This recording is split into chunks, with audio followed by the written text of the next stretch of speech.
Natuomba mwenye pesa aje hapa na awache pesa hapa Migori sawa sawa. Karibu.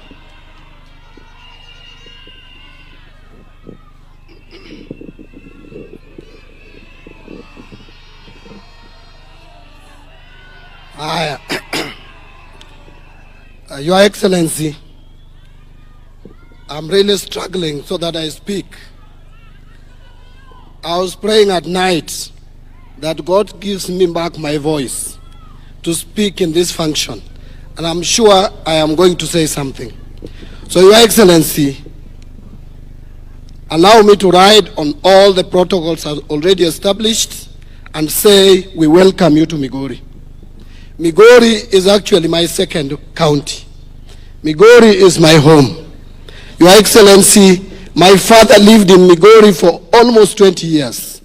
It's only the firstborn in my family and the lastborn, who is myself, who are born in Mbadi County. The rest of my siblings were born in a place called Owero in Kadem, which is in Migori County. And therefore, I belong to Mutembei and I belong to Migori. I am at home. Your Excellency, I just want to say a few things. When you decided on your own, sitting together with Raila Odinga, and you decided to form a broad-based government, I did not bring my name to you. You sat with Baba, you picked on me to help you run this economy and to bring it back to where it should be. I gave you a promise that we will work together to make sure that our economy is resuscitated. And we are on course. For those who don't want to believe, we are on course to bring this economy back. And I want to tell you that we have done one of the best budgets that this country has ever produced.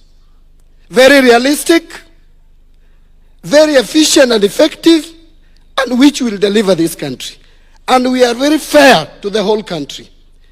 We agreed with you that as we think of the Dadaab constituency, which has never had any tarmac road since independence, as we put money there, as we put money in Tana River, in a county where children are eaten by crocodiles as they cross River Tana, just because the government cannot allocate 100 million shillings, as we put 100 millions to construct 2 bridges along River Tana. That we'll also think about Siaya, which has been left behind for years. We'll think about Kisumu. We'll think about Mbadi. And we'll think about Migori, which has only one major tarmac road from Rongo to Isibania going to Tanzania. That roads in Migori must also be constructed. I know, Your Excellency, you'll speak to these things. But just allow me to say a few things. There's 3 of them. Migori County, I doubt whether there is any government who in this one financial year can think that there is a road coming from Kanyawanga all the way to Dede, to Rapogi, to be put under bitumen and tarmac. That is in this year's budget. I don't think that there is any other government who would have remembered that Stella to Gogo needs a tarmac. That is in this year's budget. I don't think that there was any government who would have imagined that there is a road from Posta, Nyikendo, all the way to Nyarongi, to Makalda, where we are constructing Kaips Industrial Park, that road needs to be tarmacked. I don't think there is any government who would have thought and imagined that Ngege Mapera, that has been struggling, should be given more money to be completed in good time. There are 2 roads also which we have put, one in Kuria East, another one in Kuria West, because Migori is multi-ethnic.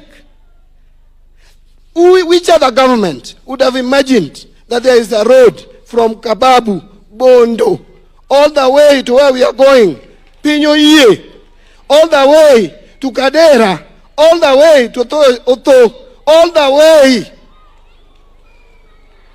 to Gorkachola, to be tarmacked? It is only your government, Your Excellency. Let me say the second last thing. When I joined your government, Your Excellency, I joined your government when we know that in Kenya we have only 3 known level 6 hostels. Kenyatta National Hostel, Moi Teaching and Referral Hostel, and Jomo Kenyatta University Hostel. The hospital that used to be called New Nyanza, it used to be called Russia, New Nyanza, Jaramogi Oginga Odinga, is one of the oldest hospitals in this country. No any government had ever thought that our people should not be taken all the way to Eldoret for treatment because we cannot develop our own in Kisumu. Immediately I came into your government, Your Excellency. This was approved for upgrade to level 6. And I'm the cabinet secretary in charge of National Treasury who signed the cabinet memorandum to come to the cabinet, and you approved it as a chairman of the cabinet. It became level 6. Now listen to this. Every year, Anyang' Nyong'o gets 8 billion shillings. And he was allocating that hostel 300 to 400 million shillings every year. Right now, by that hostel going to national government, in this budget, we have allocated from national government 3,265 million shillings. Almost 3 times what used to go into that hostel. Now you tell me that we should remain in the streets?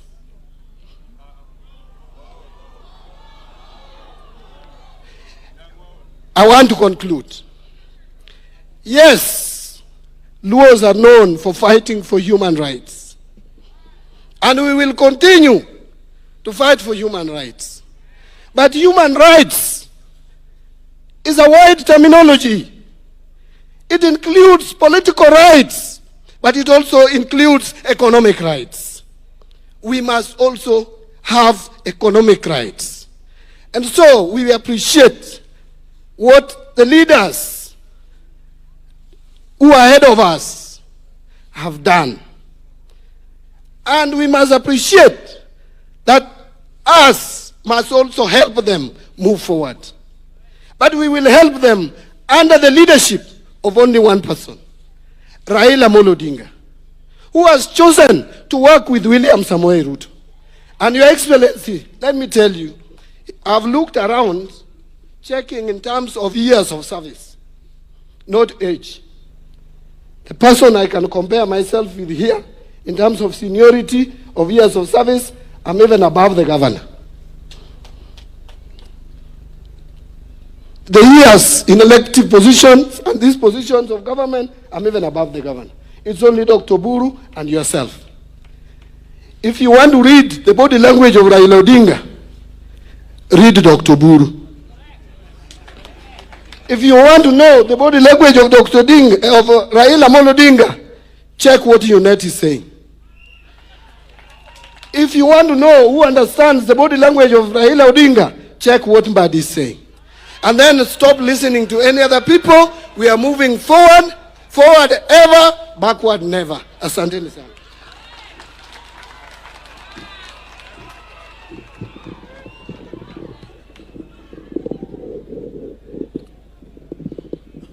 Owacho kose ok owacho. Ber kose ok ber. Your Excellency, Mbadi amesahau kidogo. Unajua mimi have been elected